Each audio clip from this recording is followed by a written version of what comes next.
140 నియోజకవర్గాల నుంచి వచ్చిన మండల అధ్యక్షులు, డివిజన్ అధ్యక్షులు, మున్సిపల్ పరిధిలో ఉన్న అధ్యక్షులందరికీ మనస్ఫూర్తిగా జనసేన తరపున మీ అందరికీ మనస్ఫూర్తిగా నేను ఆహ్వానం పలుకుతున్నాను. ఒక పార్టీ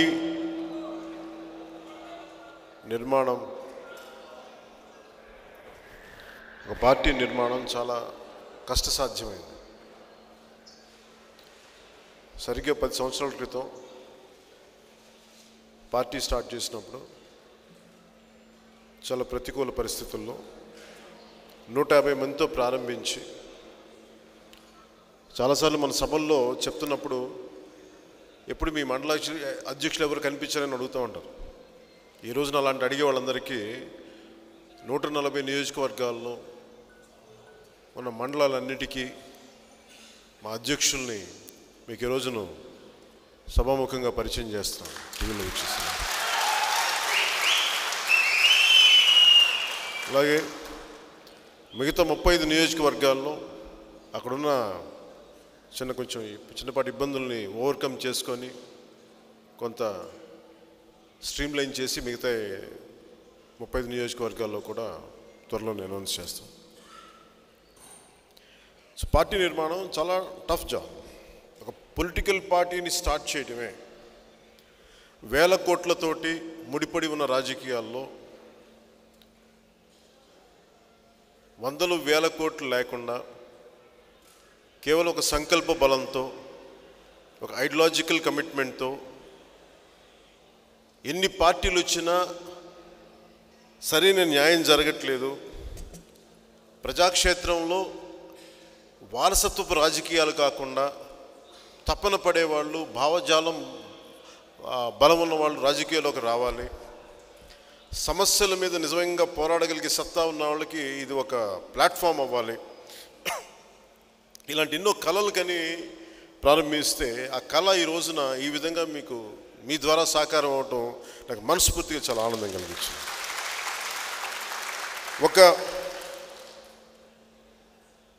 నేను ఎప్పుడు నాయకుడు అనే పదానికి నేను ఎప్పుడు తీసుకోను. నా సాటి మనుషులకి, నా తోటి మనుషులకి నేను ఏదైనా చేయగలను. దాంట్లో భాగంగా 10 మంది చూస్తారేమో నేను నాయకుడిని అని మీకు అనిపిస్తాము, కానీ నేను మీలో ఒకడిని, మీ ఒక కార్యకర్తని అనుకోండి. జనసేన నేను కూడా కార్యకర్తను, అయితే నాయకత్వపు బాధ్యతలు వహిస్తున్న కార్యకర్తను అంతే.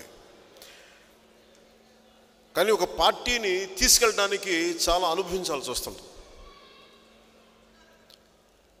లేడికి లేచిందే పరుగు అన్నట్టుగా చాలామంది పార్టీ పెట్టగానే వెంటనే ముఖ్యమంత్రి అయిపోతాం, అసలు నువ్వు ఎందుకు వచ్చావు పార్టీలోకి, ఇట్లా 14 నుంచి నేను చాలా అనుభవిస్తూ ఉన్నాను. నేను మార్పును కోరుకున్నవాడిని, పరివర్తన. ఒక ఇంట్లో వంట చేసుకునే గృహిణి ఎంత జ్ఞానం ఉంటుంది, ఎంత తెగింపు ఉంటుంది అవకాశం ఇస్తే. ఈ రోజున అలాగ అవకాశం ఇచ్చాం కాబట్టి ఇంతమంది మహిళా నాయకురాలు ఈ మధ్యన బయటకు వచ్చారు. అలాగే డబ్బు లేకుండా రాజకీయం చేయొచ్చా అంటే అది సాధ్యమని చూపించాం మనం.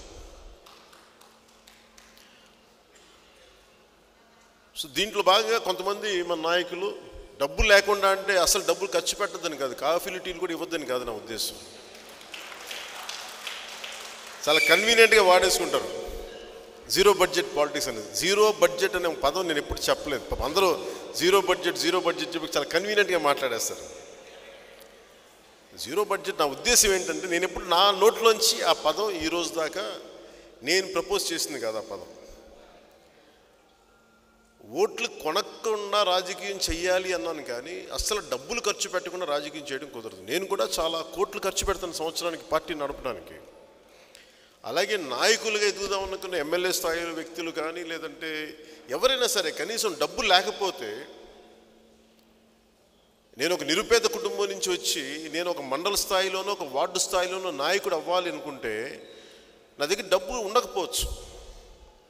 కానీ నేను 10 మంది దగ్గరికి వెళ్ళి అడుక్కు తెచ్చి పెట్టినా సరే ఒక 4 గ్లాసులు కాఫీ నీళ్ళన్న పోస్తాను నేను. పంచదార లేకపోతే చీప్గా దొరికి ఒక బెల్లం తీసుకొచ్చి కలిపి మరి ఇస్తాను. అంటే నువ్వు నిజంగా నిలబడాలంటే డబ్బుతో పని లేదు, మనసు ఉండాలి. కానీ కొద్దిమంది మనకేమనిపిస్తుంది, కన్వీనియంట్గా డబ్బు ఖర్చు పెట్టకుండా అట్లా అవ్వదు. డబ్బు ఖర్చు పెట్టాలి. ఓట్లు కొనకుండా రాజకీయం ఎలా చేద్దాం, అది నెక్స్ట్ స్టెప్. అది ఈ రోజున నేను ₹1 కోటి ప్రతి సంవత్సరం మన జన సైనికులకి ఎల్ఐసి పాలసీకి ఎందుకు ఇస్తానంటే అది నా కాంట్రిబ్యూషన్. మీరు ₹500 ఇచ్చినప్పుడు నేను ₹1 కోటి ఇస్తాను. ఒక జన సైనికుడు ₹500 ఇచ్చినప్పుడు నేను ₹1 కోటి మా జన సైనికులకి ఇస్తాను. నేను వాళ్ళ భవిష్యత్తు, వాళ్ళ భద్రంగా ఉండటానికి. ఒక పార్టీ నిర్మాణాన్ని చెయ్యడానికి చాలా అవమానాలు ఎదుర్కోవాలి. ఎంత భావన బలం లేకపోతే మార్పు తీసుకురావాలి మన సమాజంలో, ఆంధ్ర రాష్ట్రంలో ముఖ్యంగా అని కంకణం కట్టుకోకపోతే ఒక పార్టీ నేను నడపలేను. మీకు 2008 పరిస్థితులు కూడా తెలుసు. వాటన్నిటిని తట్టుకొని నిలబడింది జనసేన, గుర్తుపెట్టుకోండి. అంటే నాకు ఇంత పాపులారిటీ ఉంది. నేను ఒక కులానికి సంబంధించిన వ్యక్తిని కాదు, దయచేసి ఇంకొకసారి చెప్తాను. నేను ఒక కులానికి నాయకుడిని కాదు. నేను మానవతావాదిని, దేశభక్తుడిని. సమాజంలో అందరూ బాగుండాలని ఆకాంక్షించేవాడిని. అలాగే నేను పుట్టిన కులానికి సంపూర్ణమైన గౌరవం ఇచ్చేవాడిని. మిగతా కులాలకి ఎంత గౌరవం ఇస్తాను, నేను పుట్టిన కులానికి కూడా అంతే వీసమెత్తు తగ్గకుండా గౌరవం ఇచ్చే వ్యక్తిని నేను.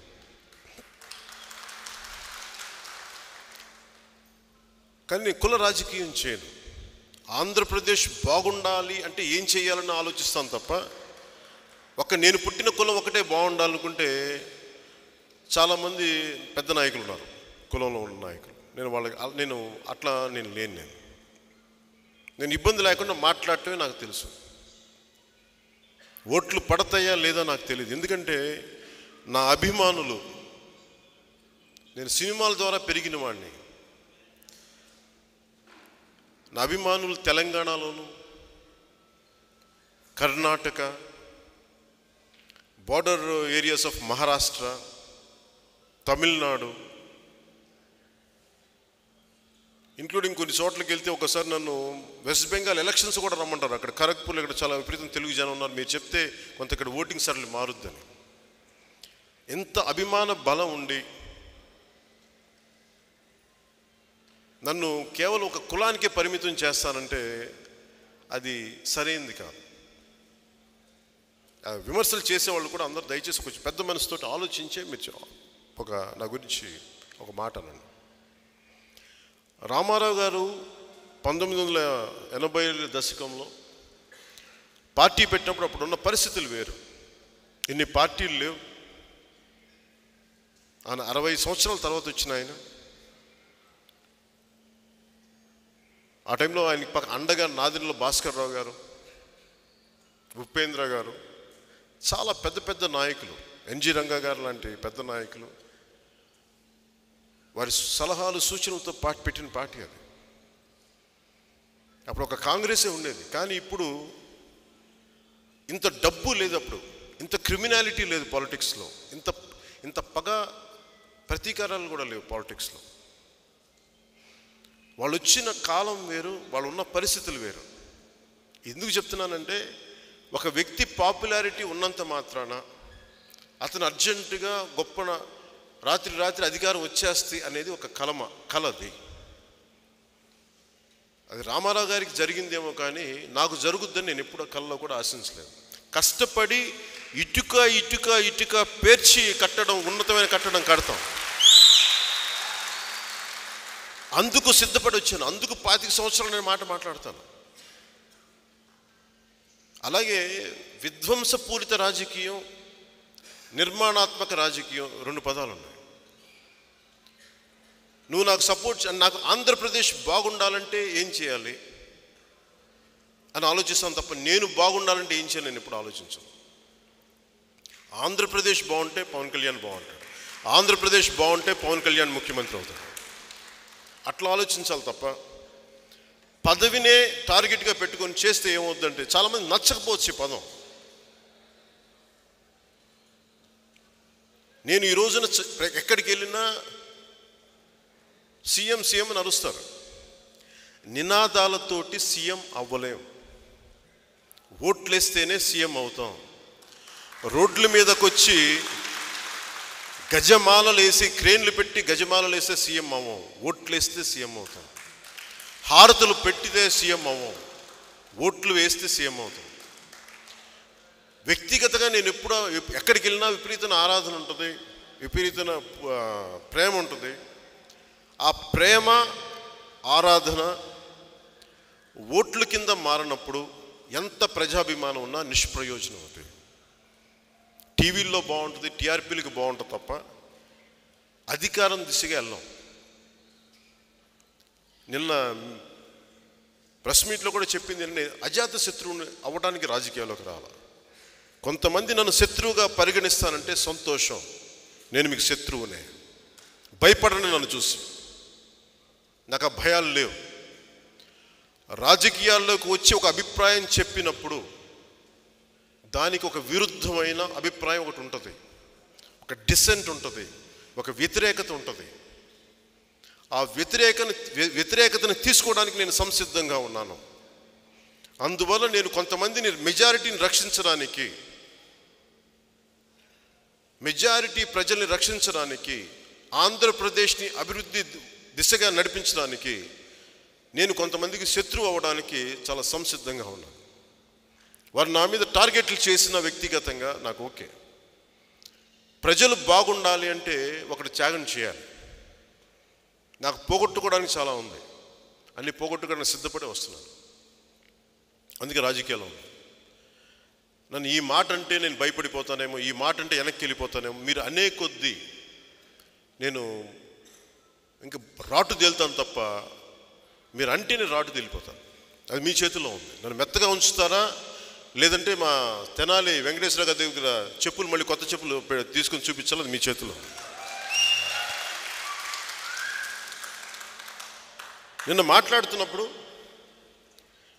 మనం 153, 154 నియోజకవర్గాల్లో మనం సంయుక్తంగా పోటీ చేశాం 2019లో.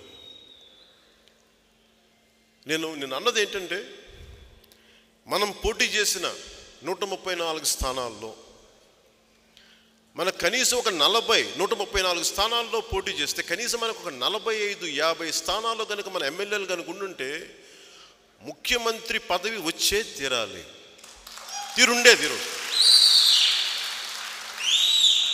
మరి ఓట్లు వేయకుండా మీరు ఎలా మాట్లాడతారు? ఈ నాయకులు కూడా ఎట్లా మాట్లాడతారు? మీరు ఓట్లేసి మాట్లాడండి. ఎంఐఎం హైదరాబాద్లో 7 నియోజకవర్గాల వరకే పరిమితమైన పార్టీ. అది 7 నియోజకవర్గాలు, ఒక పార్లమెంటు స్థానంతో దేశం అంతా. ఎంఐఎం ఆలోచన విధానం నచ్చినా నచ్చకపోయినా 15 నిమిషాలు పోలీసులు కళ్ళు మూసుకుని మేము ఏంటో చూపిస్తామన్న ఎంఐఎం కూడా 7 నియోజకవర్గాల ప్రజలు నిలబడితే వారి ప్రస్తావన, వాళ్ళ ఇంపార్టెన్స్ అట్లాగే ఉంది ఎంఐఎంది. మరి ఇంత జనాదరణ ఉండి మనం కనీసం పట్టుమని 10 సీట్లు కూడా మనకి నిలబడకపోతే ఏం చేయగలం? కష్టాలు వచ్చినప్పుడు జనసేన, పవన్ కళ్యాణ్ గుర్తొస్తారు, కానీ ఓట్లేసేటప్పటికి నమ్మకం పోతుంది. అంటే మోసం చేసేవాడే కావాలేమో, మాయ మాటలు చెప్పి వంచేవాడిని ప్రజలు నమ్ముతారా? నేను సర్వస్వం వదిలి నేను ప్రజల కోసం నిలబడితే నన్ను వదిలేశారనే బాధ లేదు పోయిన సంవత్సరం. అది నా ప్రయాణంలో భాగం అనుకున్నాను. కానీ ఏ ప్రజలైతే నా ప్రజలు అనుకుని వదిలేశారో వాళ్ళ గుండెల్లో స్థానం గెలుచుకుంటాం. ఖచ్చితంగా జనసేన ప్రభుత్వం స్థాపిస్తాం. నమ్మకం అనేది ఒక్క రోజులో రాదు. నేను వారిని తప్పను.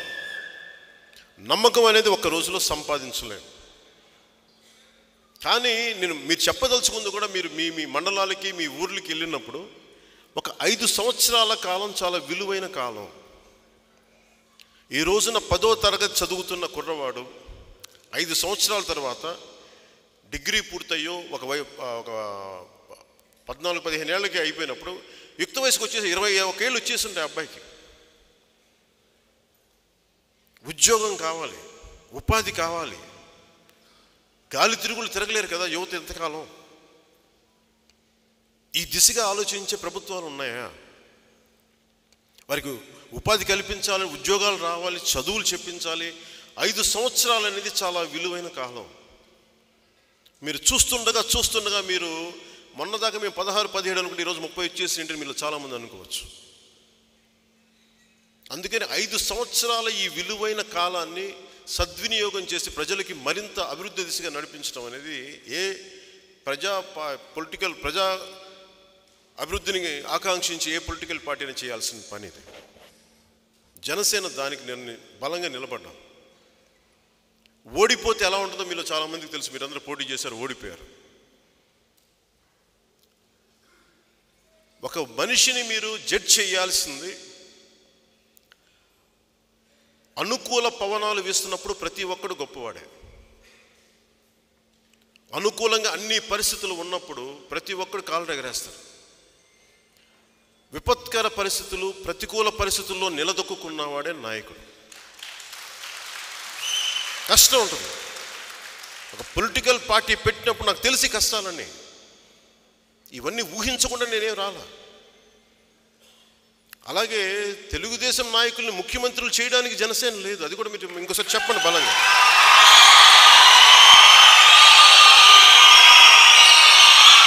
బలంగా చెప్పండి. ఓకే,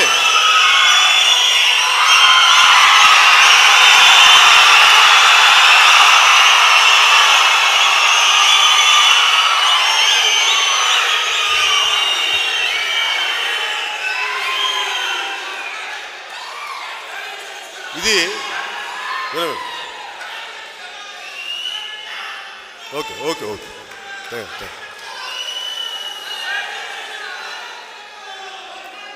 మరి వారికి ఒక నిమిషం చాలు. తెలుగుదేశం మనకి ఎంత బలం ఉంది మనం ఫస్ట్ బేరీ చేసుకోవాలి. చాలామంది మన నాయకులకి ఎమ్మెల్యేలుగా అవుదాం అనుకున్న నాయకులు చాలామందికి నేను రోడ్డు మీదకి రాగానే జనం నన్ను చూసి ప్రేమిస్తారు, ఆరాధిస్తారు. అంత శక్తిని, అంత ప్రజాశక్తిని మీరు ఓట్ల కింద మార్చుకోవాలి అంటే మీరు నా అంత బలంగా ఆ ఏరియాలో తిరగగలగాలి.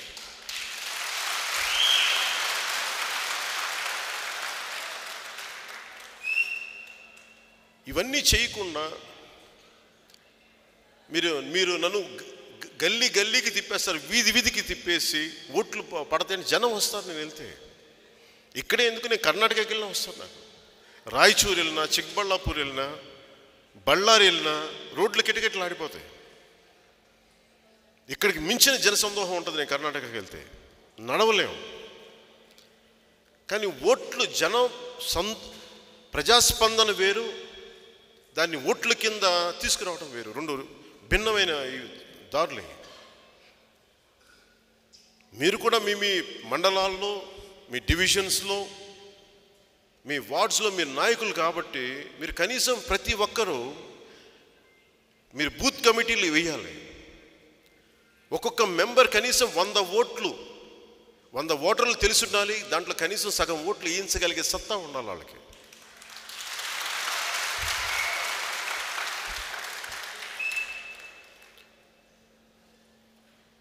మనం ఏమి చేసినా చాలా నిర్మాణాత్మకంగా చేయాలి. పొలిటికల్ పార్టీ ప్రాసెస్ విపరీతమైన భావోద్వేగాలతో కూడి ఉంటుంది. భావోద్వేగం చాలా మనిషికి అవసరం. స్పందన లేనివాడు నాయకుడు కాలేడు. స్పందన ఉండే తీరాలి. కానీ దాని వెనక నీ ఆలోచన ఏంటి? నాయకుడు అనేవాడు గుడ్డిగా ముండిగా నిలబడటం ఒక పద్ధతి. మెత్తగా ఉండటం కూడా చాలా అవసరం. దానికి రెండో సైడ్, ఒక నాణ్యానికి రెండో సైడ్ చాలా మెత్తగా ఉండటం. నాయకుడు అవసరమైనప్పుడు తగ్గటం, ఇంకోసారి అవసరం అయినప్పుడు తిరగబడటం. బెబ్బులిలా తిరగబడాలి రాజకీయం. ప్రతిసారి ఎందుకు వస్తుంది, నేను ముఖ్యమంత్రి ఎందుకు నువ్వు చెప్పుకో అని బాధపడతా ఉంటే, ఎంఐఎం లాగా కనీసం 7 స్థానాల్లో కూడా గెలిపించలేదే. ఎంఐఎం లాగా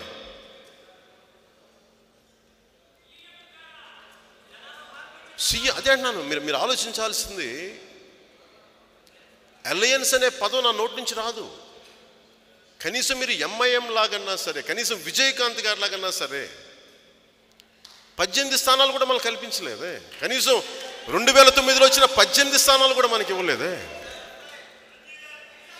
అంటే నిజాయితీగా రాజకీయం చేస్తే పరాభవం ఇలాగే ఉంటుంది.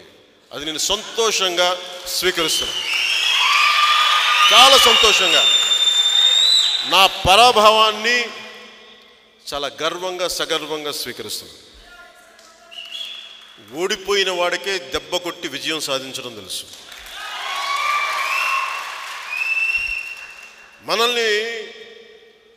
మనల్ని ముఖ్యమంత్రి చేస్తే, అభ్యర్థిగా ప్రకటిస్తే తప్ప అలయన్స్ ఉండదు అని చాలామంది మాట్లాడుతూ ఉంటారు. మన నాయకులు కూడా మాట్లాడుతూ ఉంటారు. మీరు ఆలోచించండి, మీరు డివిజన్ నాయకులు, మండల స్థాయి నాయకులు, మీరు అవ్వాలని మీరు కష్టపడతారా, లేదంటే పక్కనున్న ఇంకో మీతో పాటు తిరిగే వ్యక్తిని అవ్వాలని ఇష్టపడతారు? మీరు ఆలోచించండి సార్. ఒక మండల స్థాయికి, డివిజన్ స్థాయికి, వార్డు స్థాయికి మీరే నా నాయకత్వం ఉండాలి, నేనే ఇక్కడ నాయకుడిని మీ సొంత పార్టీలో కూడా అని మీరు అనుకుంటే, వేరే పార్టీ నాయకుడు ఇంకొక పార్టీ నాయకుడిని ఎందుకు ముఖ్యమంత్రి చేయాలనుకుంటారు? ఫస్ట్ ఆలోచించారు. లాజికల్గా రైట్ కాదు అది. నేను 2014లో సపోర్ట్ చేశాను అంటే, ఆ రోజు నేను పెట్టుకుంది జనసేన అనే పార్టీని 10 మందికి తెలియచేయాలంటే, ఆ రోజు నా దగ్గర ఉన్న వ్యూహం అంతే, టైం అంతే ఉంది. 1 నెల రోజులే టైం ఉండింది నాకు. 1 నెల రోజుల టైంలో నేను ఆంధ్రప్రదేశ్కి బాగుండాలి అంటే ఈ అలయన్స్కి చేయాలి, బీజేపీ టీడీపీ అలయన్స్కి చేయాలి. ఆ ఆలోచనలో వాళ్ళు ముఖ్యమంత్రులు అయి ఉండొచ్చు, కొంతమంది ఎంపీలు అయి ఉండొచ్చు, బీజేపీ అభ్యర్థులు. ఇక్కడ మీరు గమనించాల్సింది, నేను పదవి తీసుకోలేదు, ఉట్టిని ఎందుకు చేసామంటే, ఉట్టిని నేను చేయలే. ఉట్టిని చేయడం నాకైనా పిచ్చా, నాకు లేదంటే తెలివి తక్కువతనమా? విలువది, హై మోరల్ గ్రౌండ్ ఉండాలి. నేనేమి ఆశించకుండా చేస్తాను. రేపు పొద్దున మీరు ఆంధ్రప్రదేశ్కి చేయకపోతే నేను మిమ్మల్ని ఎదుర్కొంటాను. దాంట్లో భాగంగానే నేను ఒక పదవి తీసుకోలేదు. చాలాసార్లు అడిగారు, పార్టీ ఆఫీస్ తీసుకొని ఉండొచ్చు కదా, పార్టీ ఆఫీస్కి స్థలం అడిగి ఉండొచ్చు కదా, మేము మీకు ఇంత చేసాం, మాకు పార్టీ. నాకు ఎప్పుడు దేహి అంటాం నాకు రాదు, ఇవ్వడం తెలిసినవాడు తప్ప దేహి రాదు నాకు. పార్టీ ఆఫీస్ కూడా నా బిడ్డల భవిష్యత్తు పెట్టుకున్న డబ్బును తీసి ఇది ఆంధ్రప్రదేశ్ నా బిడ్డలు అనుకున్నాను. అందుకని స్థలం ఇవ్వాలని నేను అడగలేదు ఎవరిని. నేను ఇంత నిర్మాణాత్మకంగా ఉంటాను. ఈ వైసీపీ నాయకులు సకల కళా కోవిదులు ఒక ఆయన ఉంటారు. ఆయన చాలా బాధ వచ్చేస్తాయి. భవిష్యత్తుని తీసుకెళ్ళి అక్కడ తాకట్టు పెట్టేశాడు, ఇక్కడ తాకట్టు పెట్టేశాడు, చాలా బాధ వస్తుంది. ఆ సకల కళా కోవిదులకి నేను ఒకటే చెప్తున్నాను ఈ రోజున, ఒక నిమిషం. ఆ సకల కళా కోవిదులకి నేను చెప్పేది ఏంటంటే, అయ్యా మీరు నన్ను తిట్టడానికి కొంతమంది బుడతలు రోడ్డు మీదకి వస్తుంటారు మీ పార్టీలో నుంచి, చిట్టి చిట్టి అడుగులు వేసుకుంటూ క్యూట్గా మాట్లాడతారు, చక్కటి బూతులు తిడుతూ ఉంటారు కదా. ఆ బుడతల్లో ఎవరో ఒకళ్ళని ముఖ్యమంత్రి అభ్యర్థిగా మీరు ప్రకటించండి.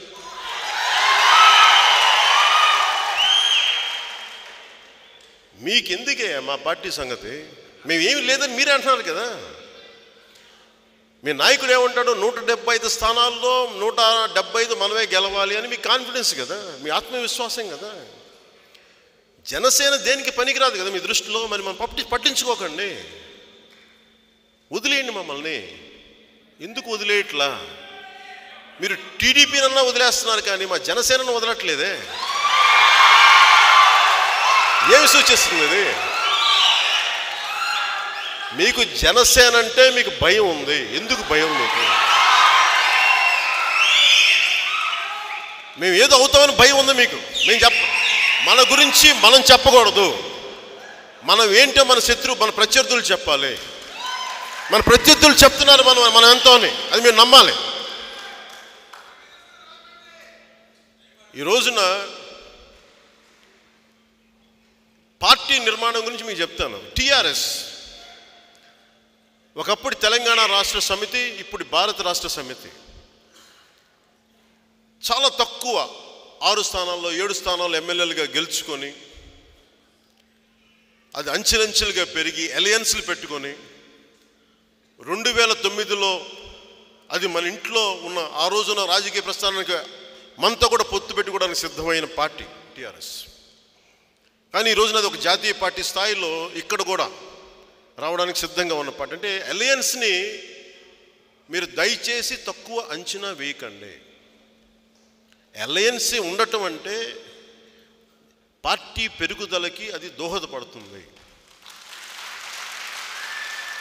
చాలా జాగ్రత్తగా మీరు ఆలోచించాలి. ఇది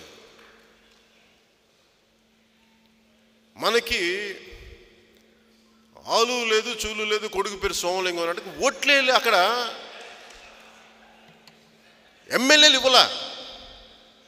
మనకు ముఖ్యమంత్రి పదవి ఎందుకు ఇస్తారా? మనకు ముఖ్యమంత్రి పదవి పెద్దలు చాలామంది అడుగుదాం అనుకుంటున్నాను. మీరు కూర్చోబెట్టి మన ముఖ్యమంత్రి పదవి అయితే ఏంటంటే మీరు ఎప్పుడైనా వచ్చి నాకు భీమవరంలో ఉంటే మీరు ఎవరిని వచ్చినా తిరిగారన్న వైపున ఈ మాట్లాడే వాళ్ళు ఒక్కళ్ళు తిరగలా, క్యాంపెయినింగ్ చేయలే.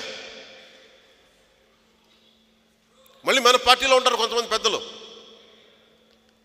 మన ముఖ్యమంత్రి అయితే వీళ్ళ కనీసం వస్తే 200 ఓట్లు కూడా రాలేదు. వీళ్ళు ఎవరికి చెప్పే మనుషులు ఎవరికి 500 ఓట్లు కూడా రాలేదు వీళ్ళకి. మనం ఒప్పుకోకూడదని అంటారు. పాలిటిక్స్లో వ్యూహాలే ఉంటాయి, అహంకారాలు ఉండవు, భేషజాలు ఉండవు. పాలిటిక్స్లో వ్యూహాలే ఉంటాయి. ఏ వ్యూహం నాకు చెప్పారని చెప్పి 10 సంవత్సరాలు జనసేనని నడుపుతున్నాం. మీరందరూ ఉన్నారా? రూపాయి పెట్టుబడి పెట్టారా? ఈ సలహాలు ఇచ్చే వాళ్ళంతా మీరున్నారు. ఆడపడుచులు ఉన్నారు, నాయకులు ఉన్నారు, నాయకురాళ్ళు ఉన్నారు. మీరు ఎప్పుడు సలహాలు చెప్పరు. నువ్వేం చెప్తావో చెప్పు, దాన్ని మేము ఆలోచిస్తామని చెప్తారు, పాటిస్తామని చెప్తారు. ఫ్యాంటాస్టిక్.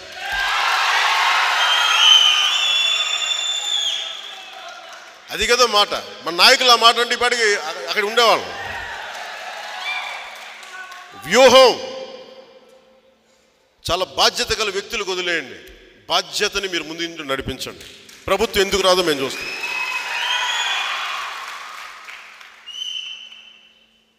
మనకి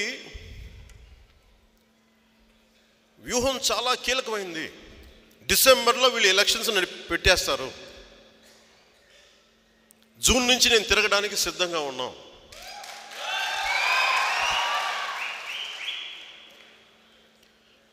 మనం కళలో ఉండద్దు. ఆకాశ హర్మ్యాలు మీరు పగటి కళలు కనండి. పవన్ కళ్యాణ్ ముఖ్యమంత్రి అవ్వాలి, జనసేన ప్రభుత్వం, ఇది ఒక బలమైన కళ కనండి. కానీ వాస్తవంలో పునాదులు వేయండి. దానికి గాల్లో మేడలు కట్టకండి. కట్టవద్దని చెప్పట్లా, ఊహించద్దని చెప్పట్లా. నేను కలగన్నా ఒక రోజున జనసేన పార్టీ ఉండాలి, అది వెళ్తే ఇంత బలంగా ఉండాలి, విపరీత ప్రజాదరణ ఉండాలి, ఆంధ్రప్రదేశ్కి అన్యాయం జరిగితే నిలదీసే ఎంపీలు ఉండాలి, అన్యాయం చేస్తున్న ఈ ప్రభుత్వాన్ని తీసేసి కొత్త ప్రభుత్వం జనసేన ప్రభుత్వం ఉండాలి కలకన్నాను. కానీ చాలా వాస్తవంగా నేను వ్యూహం వేస్తాను దానికి. నేను 2014లో భుజం కాశాం, సరిగ్గా చేయలేకపోతే నిలదీశాం, ఇండివిజువల్గా ఎదుర్కొన్నాం, ఒక అవకాశం ఇచ్చాం అందరికీ. ఈరోజు మాట్లాడుతున్న వాళ్ళందరికీ కూడా నా సమాధానం 2019లో 134 స్థానాల్లో, మిగతా స్థానాలు మన పార్ట్నర్స్కి ఇచ్చేసి ఈగా మిగిలిన 134 స్థానాల్లో పోటీ చేస్తున్నప్పుడు మీరు ఎందుకు పాజిటివ్గా మీరు మా గురించి మాట్లాడలేదు ఆ రోజున? ఇవన్నీ మాట్లాడుతూ కొద్దిమంది కాపు నాయకులు మాట్లాడుతూ ఉన్నారు. ఆ కాపు నాయకులను అడుగుతున్నా, వైసీపీ నాయకుడు కాపులకి రిజర్వేషన్లు ఇవ్వాలని చీకొట్టాడు కదా తూర్పుగోదావరి జిల్లాలో. చీకొట్టినప్పుడు కాపుల్ని చీకొడితే ఆ నాయకుడు, మరి 60% కాపులు ఎందుకు వైసీపీకి వేశారు? మీరు ఎందుకు వేశారు? మీరు చెప్పిన మాటలే కదా ఆ రోజున వైసీపీ కాపు నాయకులు చెప్పిన మాటల వల్లే కదా. మీరు నిలదీయాల్సింది వాళ్ళనా పవన్ కళ్యాణ్నా? తప్పు చేసిన వాళ్ళని వదిలేసి ప్రజల కోసం రాష్ట్రం కోసం అండగా నిలబడ్డోడిని తిడతా ఉంటారండి మీరందరూ. ఈ మాట చెప్పండి బయట. సర్వస్వం వదులుకొని అవసరం లేదు నాకు తిట్లు తినడానికి. నా బిడ్డల్ని కూడా నడకరాని బిడ్డలను కూడా తిడతారు వీళ్ళు. ఇవన్నీ ఎందుకు పడాలి? నేను షూటింగ్ చేసుకుంటే రోజుకి 2 కోట్లు 3 కోట్ల సంపాదన అది. ఇవన్నీ వదిలి ఎందుకు వస్తాం? ఒక సుభాష్ చంద్రబోస్ని చూసి కదా, ఒక గాంధీజీని చూసి కదా, ఒక సర్దార్ వల్లభాయ్ పటేల్ని చూసి కదా, ఒక పొట్టి శ్రీరాములు గారిని చూసి కదా. నిస్వార్థంగా రాష్ట్రం కోసం ప్రజాహితువు కోసం ఆలోచించిన నాయకులు స్ఫూర్తిగా తీసుకుని వచ్చిన వాళ్ళం కాబట్టి ఇంత ఉండి కూడా వదులుకోవడానికి సిద్ధపడే రాజకీయాల్లోకి వచ్చాం. అలాంటి వ్యక్తిని దూషించి మీలో మీ గొడవలు పెట్టి కాపులకి మేమేం చేయమని చెప్పి అలా కాపుల్ని తిట్టి, మాకు ఎస్సీలంటే ప్రేమ అని చెప్పి ఎస్సీల మీద ఎస్టీ అట్రాసిటీ కేసులు పెట్టించే వ్యక్తులకి అండగా నిలబడితే రాజకీయాన్ని ఎవడేం బాగు చేయలేరు. ప్రజలు మారనంత వరకు. ఇప్పుడు కావాల్సిన ఆంధ్రప్రదేశ్కి నాయకులు కాదు, పరివర్తన ప్రజల్లో రావాలి. ప్రజల్లో పరివర్తన రావాలి. నాయకులు సిద్ధంగా ఉన్నారు, మేము తిట్టు తినడానికి సిద్ధంగా ఉన్నాం. నా మీద దాడులు చేయించుకోవడానికి వాళ్ళు దాడులు చేస్తే ఎదుర్కోవడానికి సిద్ధంగా ఉన్నాను. నాకేం అవసరం లేదు. పాలిటిక్స్లో రాకపోతే నా జోలికి ఎవరు రారు. నా భీమ్లా నాయక్ సినిమాని ఆపేస్తే, నా భీమ్లా నాయక్ సినిమాని కక్ష కట్టి ఆపేస్తే 30 కోట్లు నష్టం ఆంధ్రాకు సంబంధించినవి. అవన్నీ ఎందుకు తీసుకుంటాం? ప్రేమ ఉంటేనే కదా సమాజం మీద తీసుకుంటాం. ఏమీ లేకుండా వచ్చేస్తాం రాజకీయాల్లోకి. వీళ్ళకేమో వేల కోట్లు, వీళ్ళకి వేల కోట్లు కాంట్రాక్ట్లు, ఇసుక దోపిడీలు. వాళ్ళ వెంట ఉంటారేంటి? మీరు అడిగితే వాళ్ళని అడగండి. మిమ్మల్ని చంద్రబాబు నాయుడు గారు మోసం చేసి మేము చిన్నపిల్లలమా? మేము నాకేం తెలియదు. గడ్డాలు రాలా, గడ్డాలు నెరవలా, ఇంకా మాకు తెల్లంటుకులు లేవా? మాకు ఏమి లేకుండా నువ్వు వచ్చేస్తావా? ఇంత దూరం ఏమి లేకుండా పార్టీలు పెట్టేస్తావా? ఏ వ్యూహాలు లేకుండా ఎదిగిపోతావా? మనల్ని ఎవడు ఎదగనివ్వడానికి ప్రయత్నించే మన సపోర్ట్ ఇవ్వరు. ప్రకృతి సహజం అది. ఒక విత్తుని భూమి పొరల్లో పెడితే ఆ వర్షపు చిరుకు అది పగిలి నలిగి భూమి పొరల్ని ఒక్కొక్క పొరని ఛేదించుకుంటా వచ్చి అది ఒక చిన్నపాటి 2 ఆకులు అలా జోడించేలా వస్తుంది. దానికే అంత కష్టం ఒక మొక్కకి. అది ఇంకా వృక్షం అవ్వాలంటే ఇంత కష్టాలు పడాలి. మేక తినేయకుండా చూసుకోవాలి, ఎవరు కట్లు కొట్టడానికి చలిమంట కాచుకుని కొట్టుకోకుండా చూసుకోవాలి. అది ఒక మొక్కకే, కదలలేని మొక్కకే అదే అంత కష్టం పడద్ది. అలాంటిది మనల్ని ముఖ్యమంత్రి చేసేస్తారు. అలా చేయకపోతే ఈ భేషజాలు వద్దు మన దగ్గర, హిపోక్రసీ వద్దు. ఇలా మాట్లాడే నాయకులు ఎవరైనా జీవితంలో చెప్తున్నాను, ముఖ్యంగా కొంతమంది కాపు నాయకులకి, వాళ్ళందరి జీవితాల్లో వాళ్ళు పెళ్ళిళ్ళు చేసుకుంది కూడా ఎదుటి సామాజిక వర్గంలోని ఆడపడుచులను పెళ్లి చేసుకున్నారు. వ్యక్తిగతంగా వాళ్ళు హిపోక్రేట్స్. వాళ్ళు నువ్వు నీ కులం గురించి మాట్లాడినప్పుడు నువ్వు ఎక్కడా కూడా నీ కులాన్ని పాటించని వ్యక్తివి సడన్గా రాజకీయం వచ్చిన కులం పాటిస్తావే? నువ్వు నీ ఇంట్లో బిడ్డలను వేరే కులంకి ఇచ్చుకుంటావు, నువ్వు చేసుకున్న భాగస్వామ్యం వేరే కులం తెచ్చుకుంటావు. రాజకీయం దగ్గరికి వచ్చినప్పటికీ నువ్వు కూర్చోబెట్టి కులం మాట్లాడతావు. ఇదే హిపోక్రసీ. ఇది మీరందరూ ఆలోచించాలి. అది నేను మాట్లాడితే కొంచెం ఇబ్బందిగా ఉంటుంది, కానీ ఆంధ్రప్రదేశ్ కావాల్సింది కులరహిత సమాజం కావాలి. కులాలని వదులుకోమని చెప్పట్లా,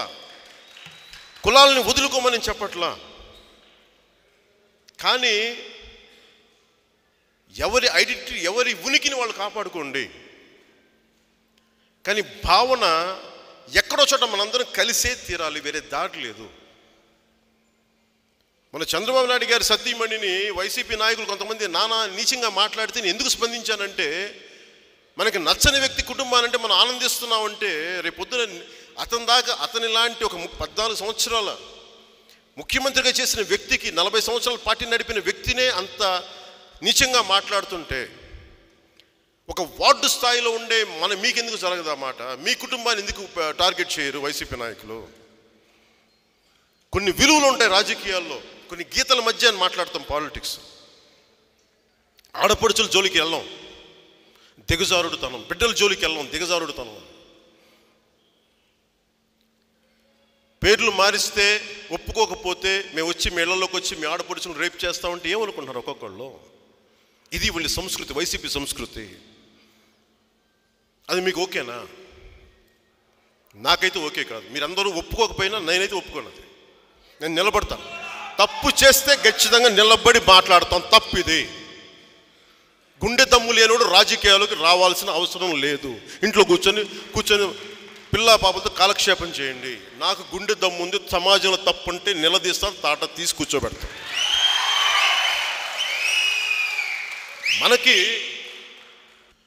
మనకి కావాల్సింది ఈ రోజున ఒక నిర్దిష్టమైన ప్రణాళిక ఉండాలి. జనసేన ఎలా ఎదగాలి, జనసేన ప్రభుత్వం ఎలా స్థాపించాలి, సాధ్యాసాధ్యాలు ఏంటి?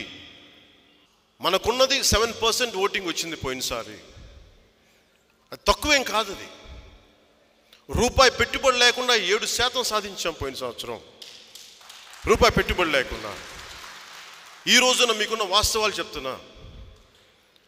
ఆన్ యావరేజ్ జనసేన ఓటింగు 14 నుంచి 18%. ఖచ్చితంగా వీళ్ళేమో 14 అంటారు, నాకేమో 18% అనిపిస్తుంది నాకు వచ్చిన రిపోర్ట్స్ ప్రకారం. కృష్ణా జిల్లా నుంచి శ్రీకాకుళం దాకా యావరేజ్ 25%, 20% ఓటింగ్. గోదావరి జిల్లాలో తీసుకుంటే అది 34 నుంచి 36%. ఇది వాస్తవం. 60 అనేది మీరు నమ్మకండి. సో మనకుంది ఆన్ యావరేజ్.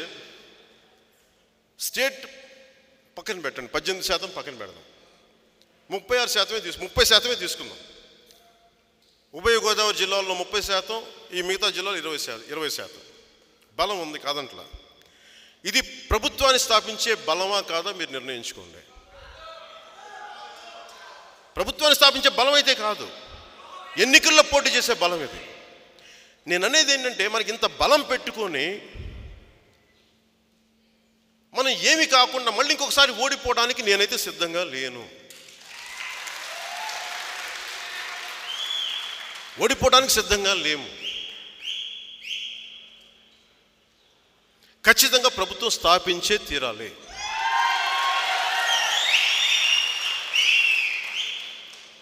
అప్పుడు మనం పోటీ చేసే స్థానాల్లో మనం బలంగా గెలవగలిగితే, ఎందుకంటే నేను బలి కావడానికి ఈసారి సిద్ధంగా అయితే లేను. నేను మనస్ఫూర్తిగా చెప్తున్నా. మీకు నచ్చినా నచ్చకపోయినా జనసేన త్రిముఖ పోటీల్లో బలి కావడానికి సిద్ధంగా లేదు. ఖచ్చితంగా అలయన్సే ఉంటుంది. అలయన్స్లో ముఖ్యమంత్రి ఎలా అవ్వాలి లేదా అనేది ఎలక్షన్లు అయిపోయి రిజల్ట్స్ వచ్చిన తర్వాత అప్పటి సంగతి. అది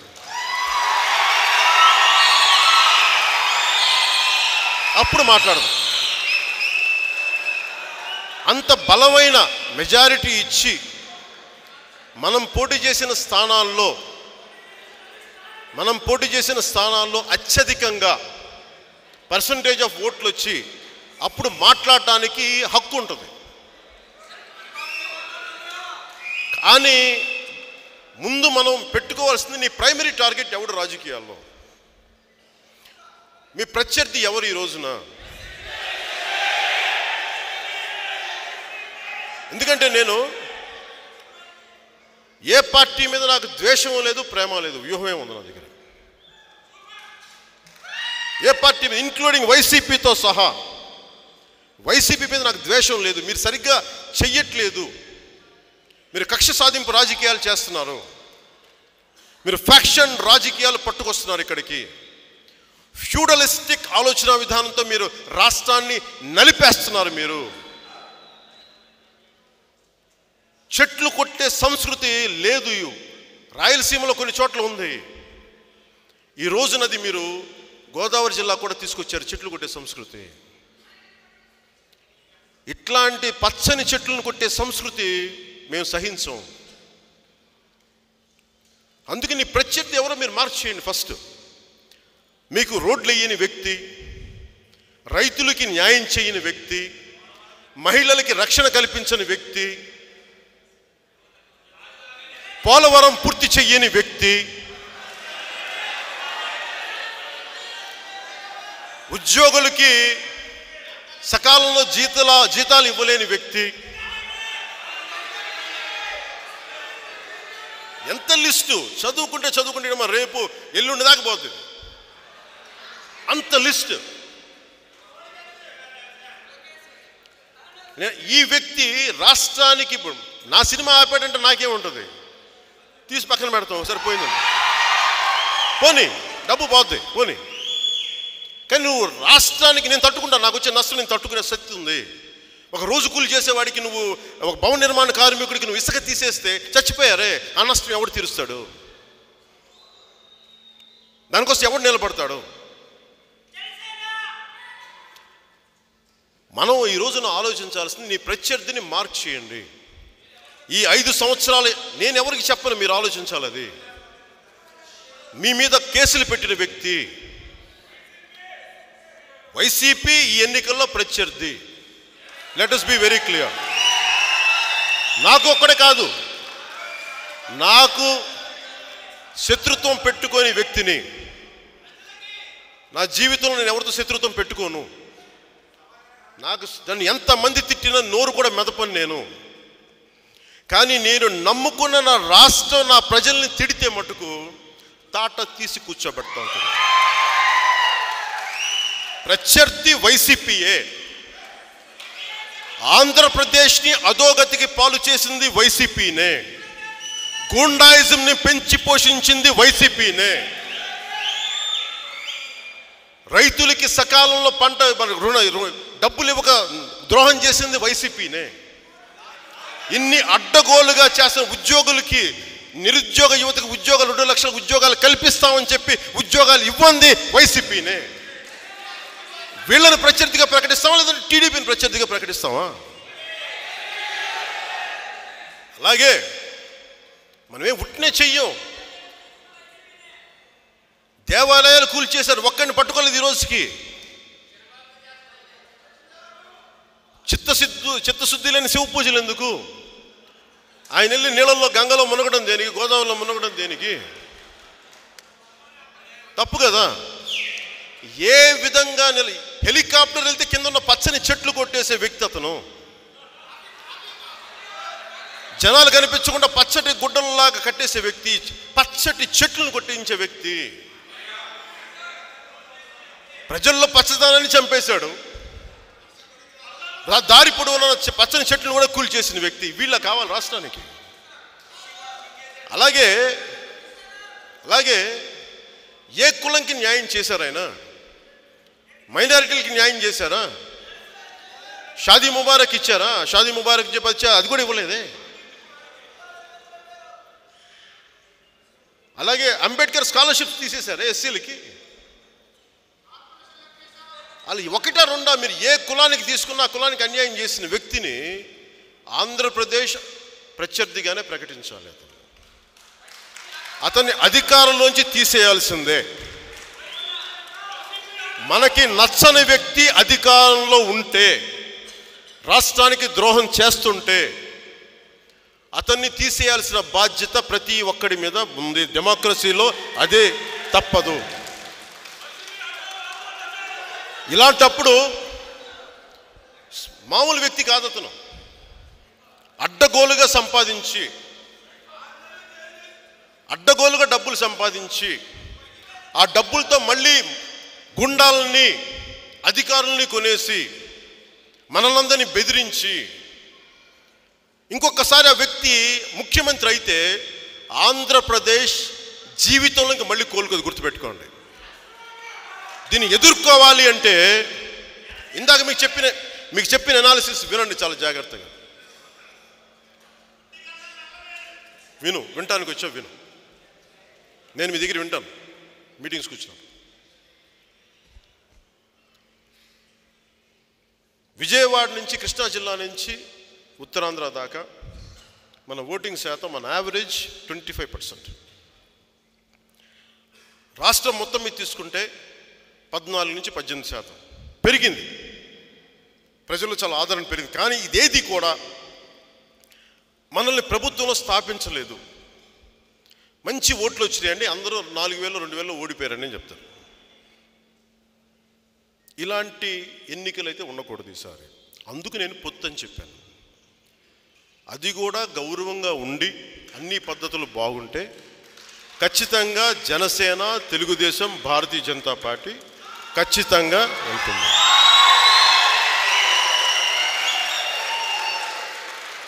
ముఖ్యమంత్రి అభ్యర్థి అనేది ఇప్పుడు కావాల్సింది ఎవరు ముఖ్యమంత్రి అవ్వటం అనేది కాదు, ఉన్న ముఖ్యమంత్రిని తీసేయటం మొదటి ఆలోచన. ఎవరు ముఖ్యమంత్రి అవ్వాలి అనేది ఆ రోజున పరిస్థితులు బలాబలాలను బట్టి సమీక్షలు జరిపి అప్పుడు నిర్ణయించాల్సింది. ఈ రోజున ప్రయారిటీ వైసీపీ ప్రభుత్వాన్ని గద్దె దించటం, అలయన్స్ ప్రభుత్వాన్ని గద్దెనెక్కించటం, ముఖ్యమంత్రి అభ్యర్థి ఎవరు అనేది మన బలాబలాలను బట్టి ఆ రోజున కూర్చొని నిర్ణయించడం. ఇదైతే నేను అనుకుంటున్నాను.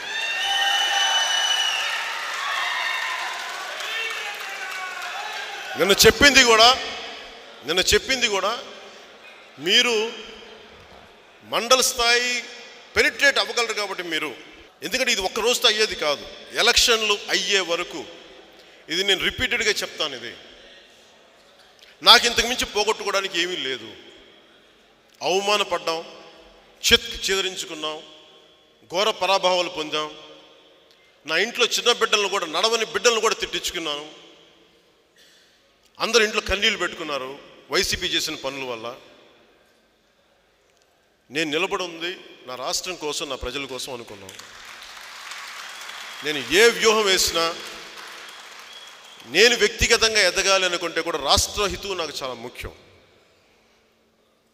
అసలు ముఖ్యమంత్రి అనే పదవి రావాలి అంటే ముందు నన్ను ఒక సముచిత స్థానంలో నేను గెలిపించి తీరాలి మీరు.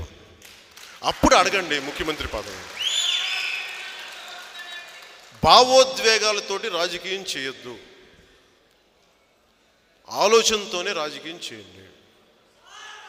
ఆవేశం అవసరం, ఉట్టి ఆవేశమే అనర్థాలకి దారితీస్తుంది. నేను దృష్టిలో పెట్టుకొని ఈ మెసేజ్ని అందరికీ తీసుకెళ్ళండి. మేము నియోజకవర్గాలకు వెళ్ళేటప్పుడు మీరు చేయగలిగేది అలయన్స్ తోటి మాట్లాడుకున్నప్పుడు భారతీయ జనతా పార్టీతో కానీ ఇంకా అసలు ఆ స్థాయి చర్చలు జరగల. నేను అలయన్స్కి సిద్ధం అనేదే ప్రకటించాను తప్ప విధి విధానాలు ఇంకా లేవు, ఇంకా ఏం ప్రకటించలేదు. ఒకవేళ సంపూర్ణంగా వచ్చిన రోజున రెండు దేశాల మధ్య ద్వైపాక్షిక చర్చలు, ఒప్పందం ఎలా జరుగుతాయో ఒక కామన్ మినిమం ప్రోగ్రాం కింద ఏ అలయన్స్లో ఎవరెవరు ఉంటారో వాళ్ళందరూ ప్రజలు ఎదురుగా కూర్చొనిలాగా, మీడియా ఎదురుగా కూర్చొని 4 గోడల మధ్య ఒప్పందాలు చేసుకుంటాం, ప్రజల మధ్య ఒప్పందం చేసుకుంటాం. మేము ఆంధ్రప్రదేశ్ని ఇలా గట్టెక్కిస్తాం, ఇలా అప్పులు తీరుస్తాం, ఇన్ని ఉద్యోగాలు కల్పిస్తాం, మా అలయన్స్ పార్ట్నర్స్ అందరూ కూడబలుక్కొని మేము ఈ ఉద్యోగాలను ఇంత భర్తీ చేయగలం, చాలా నిజాయితీగా చేయిస్తాను. ప్రజల మనసులు చూరుకుంటాం, విశ్వాసాన్ని చూరుకుంటాం, తిరిగి పెట్టుబడులు వచ్చేలాగా, పారిపోయిన పెట్టుబడులు తిరిగి వచ్చేలా చేస్తాం. నిరుద్యోగ యువతకి ఏ ఉద్యోగాలు రాలేదో ఉద్యోగాలని మళ్ళీ తిరిగి తెప్పించే బాధ్యతగా మనం ముందు తీసుకుంటాం. ప్రతి మాటకి మీరు ఊగిపోకండి. ప్రతి మాటకి చప్పట్లు కొట్టేసి ప్రతి మాటకి ఊగిపోతే ఇది రాజకీయం అవదు. ప్రజలు అవ్వనివ్వండి. మీరు నాయకులు, మీరు మర్చిపోకండి. మీ దగ్గర వ్యూహమే ఉండాలి. మీరు నాయకులు అవ్వాలంటే వ్యూహమే కావాలి మీ దగ్గర. నామకే వస్తే నాయకులు అవ్వకూడదు. You should be empowered with power. సాధికారత ఉన్న అధికారం మీ దగ్గర ఉండాలి.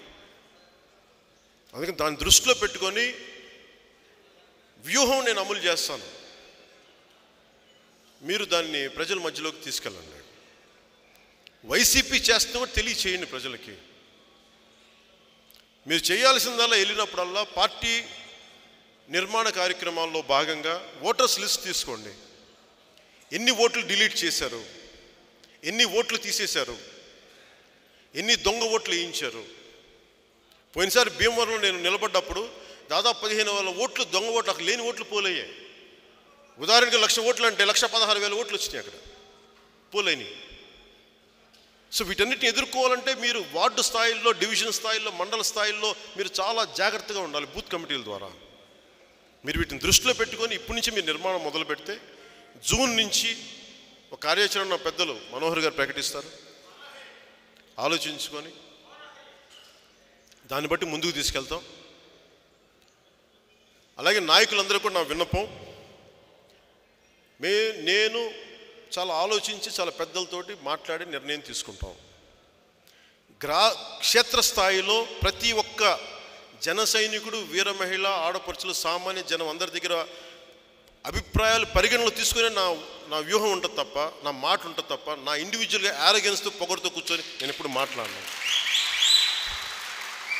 జనసేన పార్టీలో పనిచేసే వాళ్ళే బాధ్యత ఇవ్వబడుద్ది. ఈరోజు వచ్చి రేపు వెళ్ళిపోయే వాళ్ళకి నేను బాధ్యత ఇవ్వను, మాకు అక్కర్లేదు. మనోహర్ గారు ఒక పెద్ద సోదరుడిలాగా నాకు ధైర్యంగా వెన్నెముకలో నిలబడ్డారు జనసేన పార్టీకి. వారి గురించి నేను చెప్తుంది, ప్రతిసారి పాపం ఆయన మీద విమర్శలు చేస్తూ ఉంటారు అందరూ. ఆయన పాపాల బైరువులాగా ఆయన పడుతూ భరిస్తూ ఉంటారు. అంటే ఆయన నా కులం కాదునా? అంటే మన కులంలో ఒక కులమే చేయాలి, మిగతా కులాలు ఉండకూడదా? ఎస్సీలు ఉండకూడదా? పీసీలు ఉండకూడదా? ఓసీ ఏ కులాలు ఉండకూడదా? కేవలం ఒక కులమే ఉండాలా? మరి మన ఒక్కళ్ళ దగ్గరే తింటేనే మన వ్యాపారాలు కూడా మన ఒక్క కులంకి చేసుకోవాలి కదా. మరి ఆ లెక్కల్లో అయితే మాట్లాడే వాళ్ళందరికీ డబ్బులు అందరి దగ్గర నుంచి కావాలి. కానీ ఇది మటుకు నేను కూర్చోబెట్టి ఈ కన్వీనియన్స్ టాక్స్ మన నాయకులకి మరీ చెప్తున్నా, దయచేసి ఇట్లాంటివి ఆపేసాను. శత్రువులతోనూ యుద్ధం చేసి నా పక్కనే ఉండి మళ్ళీ అనుకూల శత్రువులా మీరు ప్రవర్తిస్తూ ఉంటే ఇది కొంచెం ఇబ్బందికరంగా ఉంది. భవిష్యత్తులో కనుక మనోహర్ గారిని కానీ, మన నాయకుల్ని కానీ, జిల్లా స్థాయి నాయకుల్ని కానీ, మండల స్థాయి నాయకుల్ని కానీ ఎవరైనా సరే ఏ విధంగా టార్గెట్ చేసినా క్రమశిక్షణ చర్యలు ఉంటాయి. పార్టీలో నుంచి అలాంటి వ్యక్తుల్ని పార్టీలో నుంచి సస్పెండ్ చేయడానికి మేము వెనకాడం. నాకు అనుకూల శత్రువులు అవసరం లేదు. నాకు అనుకూల శత్రువులు జీవితం అంతా చాలామంది ఉన్నారు, చాలు నాకు. ఆంధ్రప్రదేశ్కి మీరు చేతనైతే సహాయం చేయండి. మనోహర్ గారు ఏ రోజు కూడా నన్ను కన్సల్ట్ చేయకుండా ఒక్క మాట మాట్లాడరు. ఆయన తక్కువ వ్యక్తి కాదైనా, అనుభవశీలురైనా, ఉమ్మడి రాష్ట్రానికి సభాపతి అయినా, ఒక ముఖ్యమంత్రి కొడుకు ఆయన ఎందుకు చేయాలి? అవసరం ఏముంది ఆయనకి? అరే ఆంధ్రప్రదేశ్ విభజన సమయంలో పడ్డ బాధ, వేదన కదా ఆయన ఈరోజున కూర్చోబెట్టి జనసేన నిలబడేలా చేసింది. ఆయనకైనా మనులు మాణిక్యాలు మేమేమైనా ఇచ్చామా? పదవులు ఏమైనా ఇచ్చామా? లేదే. మేము మా పార్టీలోకి వస్తే ఓడిపోయారు, ఆయన అవమానాలు పొందారు. అలాంటి వ్యక్తిని మనం బంగారంలో గుండెల్లో పెట్టుకొని చూసుకుంటామా, లేదంటే తోలనాడతామా ఆయన్ని? అలాంటి తోలనాడే ప్రతి వ్యక్తికి, జనసేనలో ఉండే నాయకులకి కానీ, ఏ స్థాయి వ్యక్తులకైనా సరే నేను సభాముఖంగా తెలియజేస్తున్నాను, చాలా బలమైన క్రమశిక్షణ చర్యలు ఉంటాయి, మర్చిపోకండి. నాకెందుకంటే నాకు శత్రువులు ఓకే, మీరు నా పక్కనే ఉండి నువ్వంటే పడి చచ్చిపోతావన్నా అని చెప్పి నాకు అండగా ఉండే మనుషులు మీరు తిడతా ఉంటే మీరు పార్టీకి ద్రోహం చేస్తున్నారు. మీరు పార్టీకి ద్రోహం చేస్తున్నారు. అప్పుడు నేనేమనుకోవాలంటే మీరు వైసీపీ కోవర్ట్స్ నేను అనుకోవాలి. మిమ్మల్ని వైసీపీ కోవర్ట్స్ అని అనుకోవాలి మిమ్మల్ని నేను. దయచేసి ఇలాంటి మటుకు. అలాగే మనోహర్ గారిని అంటుంటే అత్త మీద కోపం దుత్త మీద చూపించండి. నా మీద చూపించాల్సిన కోపాన్ని ఆయన మీద చూపిస్తున్నారు. ఆయన వదిలేసి మీరు కావాలి నన్ను తిట్టండి, నేను సంసిద్ధంగా ఉన్నాను. మీతో నేను వాదనే పెట్టుకుంటాను, రండి. టీవీ మీడియా పెడతాను, లైవ్ టెలికాస్ట్ ఇస్తాను, జనసేన వెబ్సైట్ ద్వారా, యూట్యూబ్ ఛానల్ ద్వారా. మీకు ఏవైతే సందేహాలు ఉన్నాయో మీరు ఇలా కూర్చోబెట్టి తిట్టండి, ఆహ్వానిస్తాను మనస్ఫూర్తిగా. మరి నేను చెప్పే ప్రశ్నలు కూడా మీరు సమాధానం ఇవ్వాలి. లేదంటే మీరు మొత్తం రాజకీయంగా మీరు ఎప్పుడు కనిపించకూడదు మళ్ళీ టీవీలో. అలాంటి ఒప్పందం అయితే మీరు రండి, పెట్టుకుంటారు, గొడవ పెట్టుకుంటారు. నాయకులందరికీ కూడా పేరు పేరున చెప్తున్నాను, మనకి పనిచేసే మనకి పార్టీ కోసం నిర్మాణాత్మకంగా పనిచేసే మహిళా నాయకురాలకు కానీ వీర మహిళలకు కానీ మీరు గౌరవం ఇవ్వలేకపోతే, సోషల్ మీడియాలో తప్పుడు పోస్టులు పెడితే క్రమశిక్షణ చర్యలు ఉంటాయి. మనం ఆడపడుచుల్ని అగౌరవపరిస్తే మనకి వైసీపీకి తేడా ఉండదు. అలాగే బిజినెస్ మెన్ని ఇబ్బంది పెట్టకండి, మన బలం చూపించి బిజినెస్ మెన్ మీరు ఇబ్బంది పెట్టకండి. అలాంటి పరిస్థితులు వచ్చే అవకాశాలు ఉంటే ముందుగానే చెప్తున్నాను, నా కంప్లైంట్స్ రాకూడదు. నా కంప్లైంట్స్ వస్తే ఆ నాయకులు నేను వదులుకోవడానికి సిద్ధంగా ఉన్నాను తప్ప నేను వెనకేసుకోవడానికి సిద్ధంగా లేను. ఎందుకంటే నాకు కావాల్సింది ఆంధ్రప్రదేశ్, క్లీన్ ఆంధ్రప్రదేశ్ కావాలి, clean and corruption less Andhra Pradesh రావాలి. అందుకని దీన్ని దృష్టిలో పెట్టుకొని మీరందరూ భవిష్యత్తు పరివర్తన కోసమే అలయన్స్ ఉంటుంది. ఆంధ్రప్రదేశ్ సరైన నిర్మాణం కోసం, భవిష్యత్తు కోసమే అలయన్స్ ఉండి తీరుతుంది. దీన్ని ఎవరైనా వద్దనుకుంటే నాకు తెలియదు, కానీ నేనైతే సంసిద్ధంగా ఉన్నాను. తెలుగుదేశం వద్దనుకున్నా, బీజేపీ వద్దనుకున్నా నాకు తెలియదు. యాజ్ ఆన్ టుడే నేను మాట్లాడిన చర్చల ప్రకారం అలయన్స్ ఉండి తీరుతుంది. ఆ అలయన్సే ముందుకెళ్తుంది. అది ఎలా ఏంటి అనేది మీకు భవిష్యత్తులో తెలియజేస్తాం. ఏది కూడా మీకు దాయను, మేమేది దాయం. మీరు సీఎం అనే పదం వాడినప్పుడల్లా మీరు ఒకటే గుర్తుపెట్టి, నాకు 46%, 48% ఓటింగ్ ఇవ్వండి. అప్పుడు మనమే 48% నుంచి 50% ఓటింగ్ లేనప్పుడు మన సీఎం అడిగే హక్కు మనకు లేదు.